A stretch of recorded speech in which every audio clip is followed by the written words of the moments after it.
So yan mga parts ko, yung lalabag natin. So pang extra income kasi mas maganda raw pang may bag.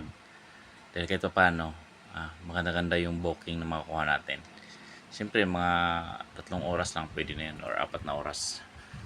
Hindi natin pwedeng yan lang diba? So sana all. Tapos ang kinuha namin yan, may palibre yan mga parts ko. So ito naman yan. So Caltex card. So siyempre pagka mahilig ka magpagas sa Caltex, kaso lang ewan ko lang kung magpapagas ba tayo ron kahit mayroon tayong card. So yan Marcio, di ba? Galing kay Lalamove. So yan, binayaran natin yan ng 999 mga parts ko. So hindi tayo kumuha ng jacket kasi siyempre bag lang naman kailangan natin. Tapos ito nga pala, may dumating nga pala akong ito. So, ito mga parts ko yan. Yan, nakita niyo yan? Yan ang sombrero ni Pinocchio yan. Yan. Yan.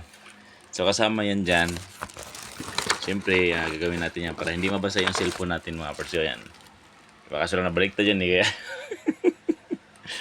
Dito pala ilagay yan ng cellphone. Baliktad doon. So yan, ayusin natin yan. So ang kinita natin ngayon, so pinick up ko lang talaga yung bag na yan. Pero dahil na nagkaroon tayo ng 2 booking mga parts ko. So ang kinita talaga natin sa 2 booking na yun ay ito. Pakita ko sa inyo mga parts ko.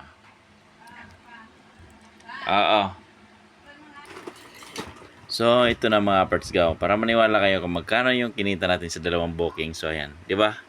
Yung order goal, 4 ang plano ko. So 2 lang ang nakuha ko.